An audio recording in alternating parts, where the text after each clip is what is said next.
designed them to be trusted with our homes, with our way of life, with our world. But did we design them to be trusted? In the 21st century, a weapon will be invented like no other.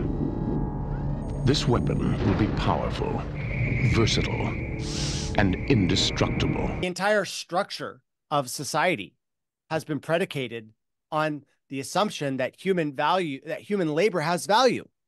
And that's been invalidated. So if you go at the foundation, you just pull out the foundation, like the thing that holds everything up, which is the assumption that human labor has value. And basically the AI that people are going to have access to online is, what Google's hoping for is that we get the worst possible dystopian AI experience we can possibly have. And the reason why they're pushing for this is because they want to control the populations. This is getting to the final stages of this digital prison that they're building. It's a great big genocide being, masquerading as a legitimate war, but it's not. Hallo zusammen zu einer neuen Ausgabe von USA Report und heute sprechen wir mit Zachary Vorhies hier. Er ist der Google Whistleblower. Er hat über die Wahlinterference und den Algorithmus von Google die Whistle geblowt und sein Buch rausgebracht, GoogleLeaks, in dem er darüber spricht, inwieweit der Algorithmus des Google Search Providers Censorship betreibt. Also ab einem gewissen Algorithmus wird halt dann nichts mehr gebracht. Oder da Google ja auch der Besitzer von YouTube ist, wurden zum Beispiel Podcasts und Hosts zensiert, die über Biden Hunters. Im heutigen Interview sprechen wir über AI und in diesem Interview sprechen wir über die Studie, die besagt, dass Google in 41 Wahlinterference betrieben hat durch Google Search Ergebnisse, dass sie die konservativen Beiträge unterdrückt haben. Sie haben die negativen Beiträge von Hillary Clinton unterdrückt, haben positiv über Joe Biden diese Artikel mehr gebracht, haben mehr linksorientierte Themen gesprochen, wie Abtreibung, Wokeism, natürlich auch über Joe Biden mehr positiv Suchergebnisse gezeigt. Und über dieses Thema möchte ich mit ihm sprechen, aber auch über AI. AI, die Büchse der Pandora, Doomsday, oder ist es alles nicht so heiß, wie es gekocht wird? Lasst uns einfach reinschauen, was Zachary dazu zu sagen hat. First of all, I want to talk with you because you are the expert about Google and how Google tries or actually did interfered in elections, but also in censorshiping more conservative topics and putting more left-sided topics out like abortion, then immigration, positive articles about Hillary Clinton, and then about Joe Biden, depressing more the contrapart articles about Hillary, also about positive articles about Donald Trump. But I also want to talk with you about AI and what your opinion is about it. Is it a good thing? Is it a bad thing? How can AI change our world, or did already AI change our world? So let us jump in with the first question. My first question is about the study, what was published that Google interfered in 41 American elections. And I want to know from your side of perspective, do you think that is actually happening and that Google has that power, and how Google did that? It's fake news. They interfered in all 50 states and 2 territories. Like, come on, like they're an election interference machine. And, I came out with this book, GoogleLeaks, revealing my experience blowing the whistle against this corporation. And what I found by the AI ethicists at the company was that they were going to use their search engine to program people. Now, that may seem hyperbolic, but that's literally what was in their slides. It was a 4-step process. And the final process was people like us are programmed. And I thought, well, maybe this is a fluke. And so I did a little bit more digging at the company. and found out that no, this actually exists in multiple slides without around the company, in which they're looking at their users as programmable units in which their search engine is going to influence. And that is not, just based on 41 states. That's globally, also within the United States in their election. And Google was using their search engine in order to manipulate the information that people could get access to, right? Like, for example, Google owns YouTube. There was a bunch of content creators that were reporting on the Hunter Biden laptop. They all got removed from YouTube after Media Matters wrote this hit piece about them. Right now, is that election interference on a federal level? Absolutely. Right? Like, they are censoring speech that's not favorable to a particular candidate because they're exposing the corruption of, what his son was doing, what Hunter Biden was doing. And so, yeah, the election interference is not 41 states, it's 50 states. That's what Google is attempting to do. They're trying to rig the entire information landscape. When I partnered up with Project Veritas and they did that sting operation, they actually caught Jen Janai, who is now even more famous because she was behind the AI Gemini system that Google released. And what she said in response to the question about how do you feel about Elizabeth Warren asking whether Google should be broken up, her response was, well, we can't break up Google because the small companies individually can't stop the next Trump situation, right? So that's exactly what Google did. People said, oh, you're misquoting her. It's a deceptive edit. No, that's was literally what she meant. That's literally what happened. And, Google was doing election manipulation with their search engine. And now they're going to increase that with their artificial intelligence offerings. You might have seen this Gemini system that they recently released. Mm-hmm. You may have seen when people ask to show me a picture of Nazis that Gemini made them black, right? African-American Nazis. Have you seen this? I saw about the Vikings who were black. So yeah, we had women founders. We had, the founding fathers were black and women. The Nazis were black. Hilarious, absolutely hilarious. And this is the engine that they're going to use in order to try to rig the information landscape even harder. And the thing is that with AI, you get one answer, right? With Google search, you get multiple answers. You can kind of sift through them, see what you want to, read. With AI, you're going to ask it a question, so I'm going to give you one answer. And it's going to be hard for you to change that answer, even if you argue with it. What's interesting is that Apple just announced that they're going to partner up with Google and use this horrible AI system, and they're going to install it on our iPhones, right? So it's coming. You're going to have Google Android phone, which is going to have, undoubtedly this Gemini AI system. You're going to have possibly Apple now with this Gemini AI system. And basically the AI that people are going to have access to online is, what Google's hoping for is that we get the worst possible dystopian AI experience we can possibly have. And the reason why they're pushing for this is because they want to control the populations. This is getting to the final stages of this digital prison that they're building. This is the reason why that I came out. I was essentially an AI whistleblower because I was warning about machine learning fairness, which was their bias engine that was ranking the entire internet. And it's only gotten worse since my disclosure. And, this election rigging is hilarious. Oh, Google only interfered in 41 states. No, they interfered in every single one of them, by virtue of their censorship regime. And, it's here in America, and I can only imagine what Google is like in other countries. I mean, is Google, I don't even know this. Is Google the most popular search engine in Germany right now? Yes. We have Firefox too, but most of the people use Google. Wow. That is too bad. Is there like Bing or other search engines out there? Is there a German-based search engine? We don't really have a German-based one. We have Bing, but it's so complicated that you just go to Google Chrome. and say, okay, I just put it in and then I get it. That's sadly the truth.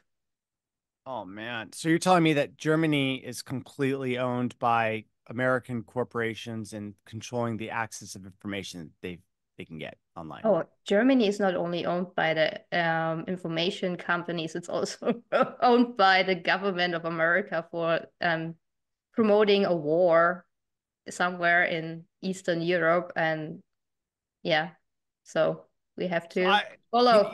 you want to interview me, but I actually want to interview you a little bit about what's going on in Okay. Germany right now, right? So, what did Germans think about this whole thing with Russia and Ukraine?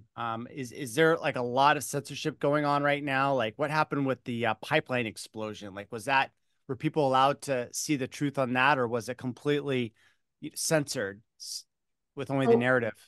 oh, the Nord Stream theory is that a little single group from Ukrainians blowed it up on a freaking little yacht. And yeah, they didn't get help. They weren't ordered by Ukraine. They just did that because they were bored. That's finally the solution. But people with common sense know that this was an inside job from several three-letter agencies globally. And we all know who profits from blowing up Nord Stream. Yeah. So yeah, but the problem is with the whole Russia and Ukraine war story is that Germany officially should not say something pro-Russia. That gets you a lot of problems. So we even have journalists who are on a blacklist who say, talk about the lies what Ukraine is putting out there and interviewing Russians, what they think. So yeah, it's very controlled in Germany too. Are people waking up to what's going on? Like the control seems like it's coming in everywhere now in the United States. The German people have, sort of this head scratcher. Hey, what's going on here? This is not quite right.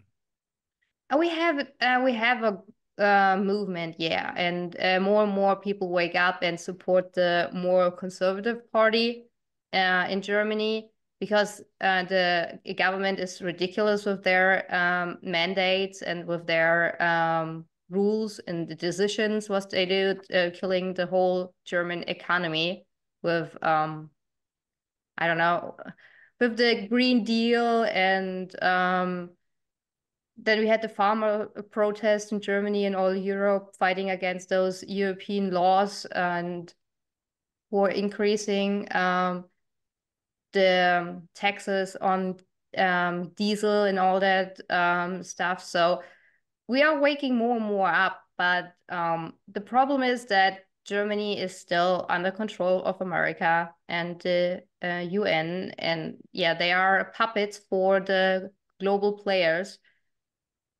And with all those AI intelligence, what you are could see and what you know about, do you think that AI is actually Pandora's box and we should have never opened that? This is a really difficult question. Um, Look, technology is like a force of nature. It moves forward. It doesn't really move backwards.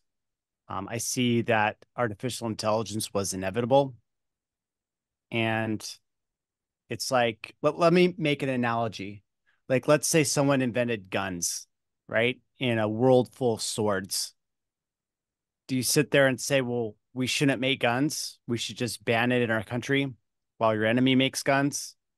Like, if America doesn't do AI, China's going to do AI, Japan's going to do AI. And so, you either have to have a global sovereign that bans it everywhere, or it's going to be a free for all. And I see that this is kind of a ladder right now where countries are racing to do AI. And if America were to stop making the AI, then China's just going to leapfrog ahead of us and we're going to be at the mercy of them.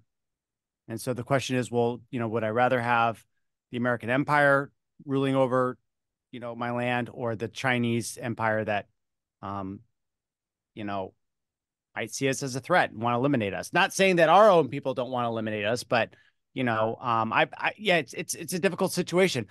I think that we have to go forward. We can't stop. Yes, it is a Pandora's box. Yes, it's going to structurally disemploy almost everyone except those that integrate with the computers, right? And I think that this neural lace is going to combine with this artificial intelligence, and people are going to be able to jack into this hyper intelligent hive mind AI system. And those are going to be the people that are going to be the most powerful. And what I find really sort of discouraging is so many people are going on these alt media channels talking about how AI and transhumanism is evil and satanic and da da da. It's like these elites don't believe this. These elites see it for what it is, which is that whoever gets this, neural lace jacked into this artificial intelligence is going to be able to integrate deeply with the machine. Like I have to use like a keyboard, right, and a mouse. Like the inputs that I can give to the computer are incredibly slow. It's like a dial-up modem from the 80s. But if I have a link directly into my head, my brain's going to figure out how to integrate with that system. And the connection is going to be like a fiber optic connection. And I'm going to be able to meld with that machine and be able to control productive resources in the economy. Oh, I want to build a factory. We'll probably end up using it for war, unfortunately. And so what you're going to get is you're going to get this techno elite of transhumanists. They're going to centrally plan the economy. And all these people that are like, oh, AI is evil. I don't want to use it. Transhumanism is bad. They're all going to be on the outside of the power structure. And they're going to be, they're not going to have anything of value. They're not going to have, their labor is not going to be valuable because machines will do it faster. Their intellectual capacity won't be valuable because machines will be able to do it faster. And as a result, we're going to be left in the dust. And so it's like, for those out there that are like, I'm afraid of AI, it's dangerous, it's evil, like that's what the elites want you to think, because this stuff is really powerful. I use 5 different artificial intelligence tools when I program. ChatGPT-4, something called AI commits, which writes my commit messages.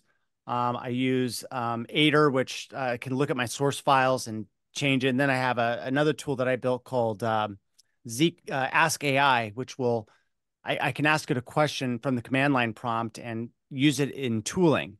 And so with these 5 tools, I'm able to basically quadruple the speed of which I'm able to program and deliver software, and the quality of it is incredibly great. And so I'm on the forefront of this AI technology, and it's been an incredible boost to my productivity. And all these people that are out there that aren't using it are going to get left in the dust. And so, we have to go down this road. And unfortunately, if anyone's trying to say, well, we're going to unilaterally stop, AI development. Well, they're going to get steamrolled by the United States. If the United States does the same thing, we're going to get steamrolled by the Chinese. The only way that we can contain this, unfortunately, is if, well, either the UN facilitates it or the nations come together and agree on some sort of AI, treaty. I think if that happens, then we can have stability in the system. If we don't agree to some sort of AI suspension and halting, it's they're going to need World War III for the changes they're going to bring into society, because people, like, the entire structure of society has been predicated on the assumption that human labor has value, and that's been invalidated. Right. And so if you go at the foundation, you just pull out the foundation, like the thing that holds everything up, which is the assumption that human labor has value. Guess what? The whole thing crashes down. And that's what's going to happen. Because how can you afford your payments to the bank for your house or your living situation or whatever if you can't make money? The only thing you're going to be able to do is complain about civil rights and want to get your welfare check. Right. That's all you're going to be able to do. So put yourself in these elites and their position. They're going to have to run a welfare state. They're going to have to deal with people that, are brainwashed by all these ideas of civil rights and grievance culture. And also they're not going to be doing anything productive. And all they want is handouts. right? What are you going to do to that? You're going to slowly, soft kill to bring the population down to a manageable level. I know that, what was it, Klaus Schwab or somebody said like 500 million people. That was actually Yeah. chiseled into stone in the Stonehenge and the Georgia Guidestones. That's what Yeah, it yeah, was. yeah, yeah. Yeah. That one. Yeah. So there's this prophecy that they're going to depopulate the planet. And I think that artificial intelligence is going to give the elites the justification to do that, because before they actually needed people in order to keep the economy going. It's like someone's got to run the machines. Well, now the machines are going to run the machines, and the people who are going to run those machines are going to be jacked in with the neural lace, and they're going to be in control. There's nothing you're going to be able to do, because at least in the past, they needed influence to make sure that everybody was on the same page. Pretty soon it's going to be AI. Like, you don't like the government, it's not going to be a police hitting you with the baton. It's going to be a drone with a gun, Yeah. right? And what are you going to do? You're gonna shoot the drone with a gun and alert the other drones that you're violent, right? Like, you'll never win. It's a losing battle, and we're about to get into that stage. And the only thing that we need is a crisis that allows them to radically transform everything, which is the reason why I think that we're going into World War III. I've Yeah, been saying this for a while. Yeah, go ahead. yeah, or they start a civil war in the US with the elections. Yeah. And there's this thing that's happening in the United States called the Interstate Compact. And basically, it's an agreement between the different states that they're going to subvert the Electoral College. Because look, like, the framers of the Constitution created this system where the rural states get more power per person than the city states, right? Like New York, California, San Francisco, like they would dominate. And so they gave more electoral votes to the rural areas to keep them in check. Well, now, they're rigging the votes in these major cities. Like, they're not rigging the votes everywhere. They're rigging the votes in the cities. And what they're doing is they're coming up with fraudulent national vote numbers. And so the left is complaining about the Electoral College. They say that they should have, a federal popular vote. And this interstate compact is a way for them to basically bring that into the back door without having to change any laws or anything like that. Because according to the Constitution, it's the states themselves that decide how they're going to divvy up their electoral. Like, they actually, like, the people don't actually select the electors that go and cast the votes. We vote for the popular one, but the state can actually change their mind and send someone else. And so it's this loophole that they have where the state can actually override the will of the population. And this is what the interstate compact allows them to do. But here's the thing, they all have to do it together. And what it states is that if in the event that the presidential candidate wins the popular vote, but doesn't win the electoral college, well, they can take the votes of their citizens and flip them the other direction and give it to the candidate that wins the national popular vote. Now, we know that they're rigging the election so hard in these major cities that the popular vote is getting so diluted with illegals voting, with massive mail-in ballot fraud, with machine election fraud, that they're going to use this. They're going to use the fraud in order to trigger this interstate compact. Now, the only question is, when is this trigger going to pull, right? I suspect it may get pulled in 2024. I'm open to being wrong. It may happen in the next election cycle, but they're getting very close to that threshold where all the states that have signed this, which is about half of them, can all get together and say, okay, go. And they all do it at the same time. And then people are like, wait a minute, what's going on? How can they just steal our vote and give it away? Well, this has been building up for years. The media is not talking about it. And then when the trigger finally gets pulled, what they're going to say is like, oh yeah, this is actually, we've known about this for a long time. This isn't even news. And by the way, this is a good thing. It's coming. So when all this is coming, how do you think it's gonna end? Like, I've learned America is a very freedom-loving country.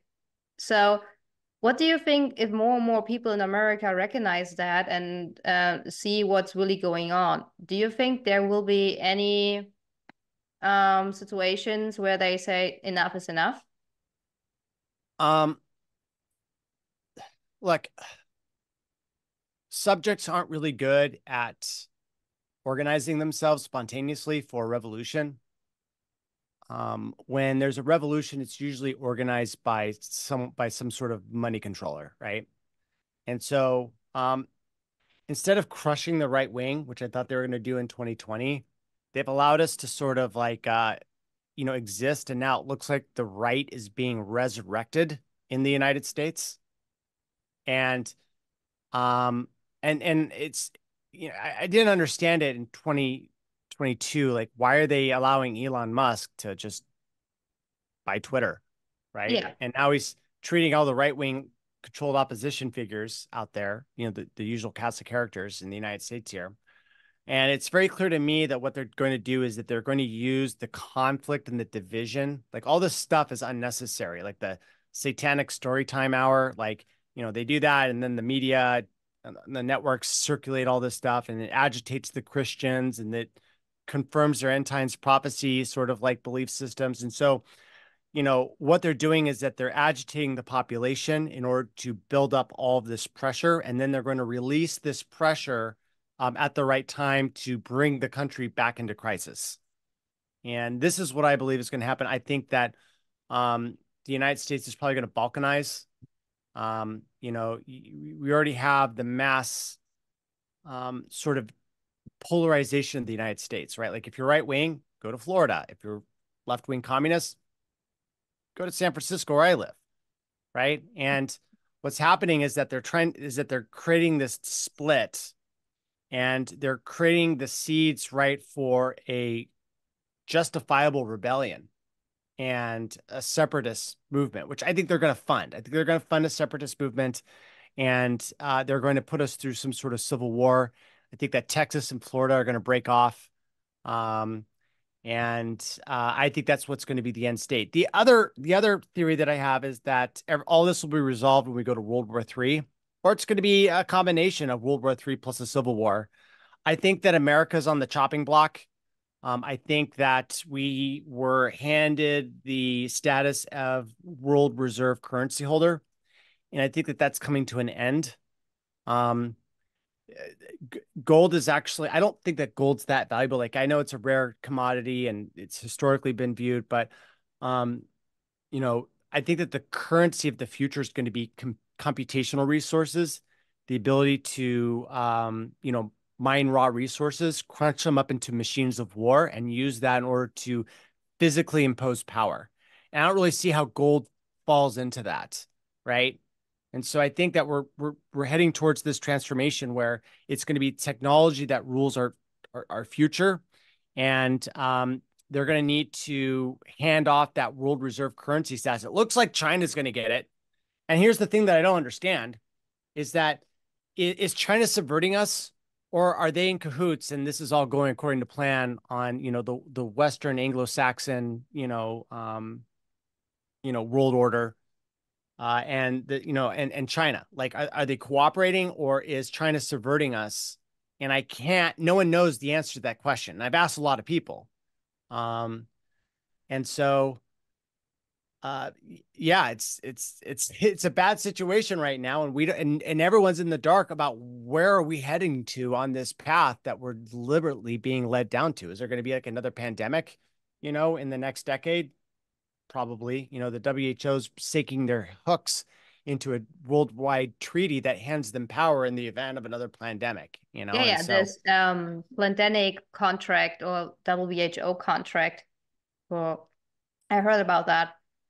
Yes. yeah. So with all this AI and ideas of control, do you think the ideas of 50-minute cities or smart cities is actually coming to America too, where people, when they don't even have to go to work anymore because AI is gonna do anything, because what you said, the machines can do 95% probably of our work. So the elites can't just eliminate all those people, so they have to get them somewhere and give them something to do. So do you think that smart cities would be a solution for keeping those people fed and happy and give them something to do, like sports events and bread and circuses kind of events?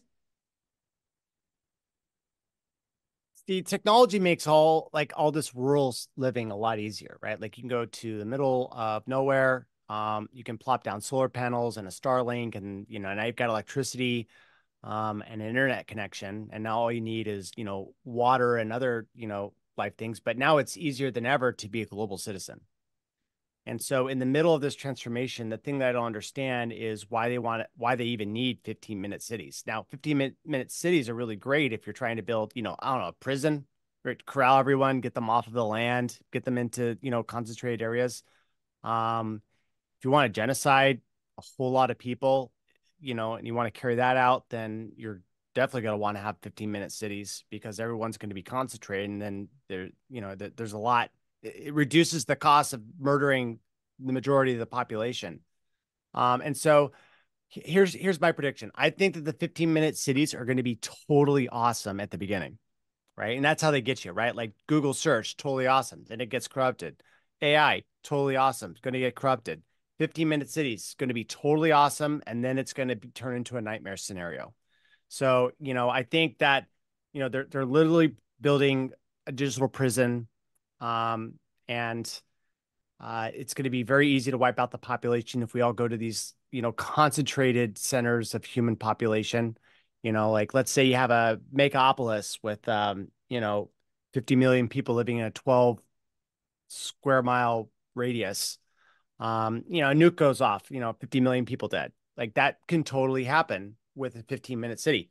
Very hard to do it even in San Francisco. Like even if downtown got nuked, like, if it's an A bomb, the blast radius isn't that big, maybe like a few miles. Hydrogen bomb will be about 10, but there's a lot of people that live 10 miles outside of that radius, they can survive. Well, if you're in a 15-minute city, everyone's cooked. Yeah, they're all dead.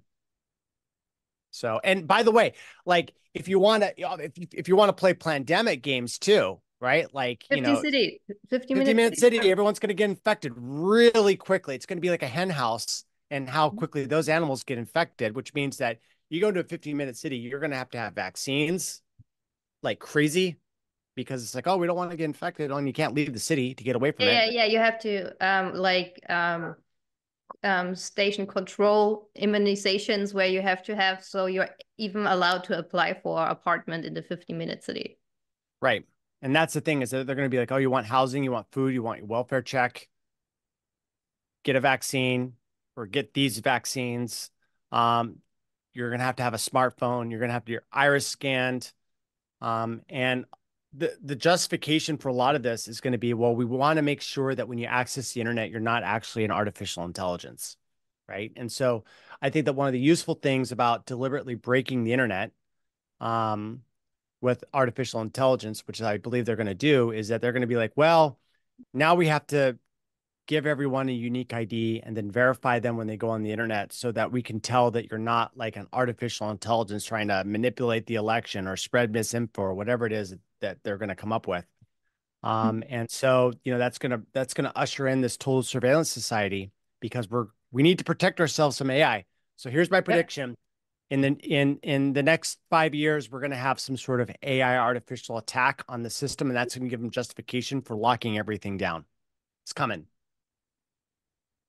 Okay, so cryptocurrency, this is what a lot of states want to include, like digital currency.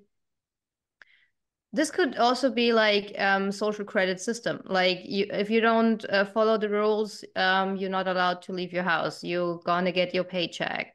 This all can be managed by AI. Do you think that's gonna be a plan, what they try to implementate sooner or later? Yeah. I don't know whether Bitcoin's going to be the final thing. I do know that it seems like it's the door for all this cryptocurrency. I think what they'll eventually settle on is some sort of deflationary currency welfare check because they don't want people, accumulating wealth and capital. And so what they're going to do is they're going to give you a welfare check. And then every week that you don't spend it, it's going to subtract money out.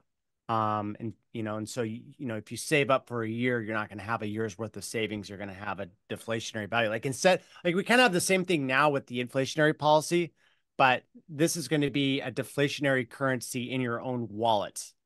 And that's my prediction of what's going to happen, because what they're going to want to do is they're going to want to give people money, and then they're going to want you to spend it right away in the economy so that you become completely dependent on the state for everything that you need. And then, you know, if they give you like a requirement that you have to have the vaccine, well, you're going to do it, or you're going to be completely poor and kicked out of the 15-minute city, or, you know, whatever, for non-compliance. So I think that, yeah, totally. So when all this happens, is there any way to get away from that? Because how you explain it, you create the idea in my head. There is no actual way to get away from that. It's like, do you think that the next election, with all the promises from the Trump side, not including all this, is only a promise for getting reelected? Because what you said, if America stops interacting with AI, the enemies will do it, and then they got overrun and overruled and overpowered. So there is actually not any kind of chance to not interacting with AI, and we just have to learn to make it intelligent and working for us. Or what is your opinion on that? Right. Everyone asks me, like, what collective action can we do to stop this? No, that's not how this is going to work. You're only going to be brought into a trap, like a controlled opposition trap, right? QAnon was a good example of that. My advice right now is for people to concentrate on themselves and getting through the hard times that are going to come. And get a plan B. Now, what I've heard from a black sheep of an Illuminati family is that the CIA, the ex-CIA or the retired CIA, are buying up land in Panama and Costa Rica. And so whatever is going to happen to the world and the United States, apparently Central America is going to be some sort of safe zone that's going to be spared in this hot war that's coming up. And so, you know, my advice is for people to stop saying, well, you know, I need to defend my country or anything like that. Like, if you live in America, check out the El Segundo flag, the first flag of the United States, literally a Rothschild flag, right? Like this whole thing of we should fight for a country. Save yourself. Get an exit plan. When World War III is upon us, get the heck out, because if the military forces pick you up, they're going to put a gun in your hand. You're going to go to the frontline battles, and you're going to be taken out by AI drones. Like, it's literally a human slaughter that's happening now in Ukraine. And this is the model that's going to be given to America when we get involved in this war. It's a great big genocide being, you know, masquerading as a legitimate war, but it's not. And so people say, well, that sounds like it's a pretty bad situation. Yeah, it is. All right. Human capital used to be the foundation of our society. Now it's going to be driven by AI. Like, you should be very, very, very concerned about this new age that we're coming into. And don't try to fight it. Don't try to stop it. You can't stop it. This is an agenda that's been in decades, if not centuries, in the planning stages. They are very highly capable of executing this entire plan. And just because you want to stop it doesn't mean that you're outmatched. It's like the Jews going up against the Romans, 2,000 years ago. They thought they could like stand up against the Romans and keep the Sinai Canal, and keep their bottleneck on trade. But the Romans destroyed them, right? And that's the same position that we find ourselves in now, is that we've got an enemy that is much bigger than us, that has the intelligence, that owns the social media networks, that owns the war thing. And by the way, Elon Musk runs Twitter, and he also runs the largest space program. Who do you think is going to make all this money when World War III breaks out? It's going to be Elon Musk. It's going to be his rocket ships. It's going to be his internet global communication satellites. Like, he's not doing all this because he's so concerned about free speech. No. He's going to be one of the big beneficiaries of World War III. Like, even the people that you think are on your side are controlled opposition figures. Like, we're fucked, right? The only advice I have is don't die in the upcoming AI human wars that are going to be contrived and they're going to send people to their death. Get out, get an exit plan, buy some land in Central America, sit this one out, and enjoy a nice life with your family eating mangoes and pineapple juice. Like, that sounds amazing, right? That could be your life. But if you get caught up in this like ideology of like, oh, I need to defend the United States, God, country is more important than anything else, you're going to end up dead because they're going to use that as leverage in order to get you to get into war. And it's not going to be just used in the United States. This is happening right now in Europe. They're gearing up for war with Russia right now. All of a sudden, it's going to be the patriotic duty of every single person to die for their country, right? Which is ridiculous. Like, these are all rich men's tricks, you know? And the best way to win for yourself is not to play the game. Okay. So plan B, exit strategy, Panama, Middle America. Yeah. Also, if you're an entrepreneur, Saudi Arabia has 0% tax rate, but high fees for running a business, but you get capital gains. Yeah. It's funny. I keep on seeing these companies relocate to Dubai, and I'm like, why is that? And then I had a friend that was like, yeah, I made a corporation in Dubai and it's like $8,000 a year, but there's no taxes, no capital gains tax, no income tax.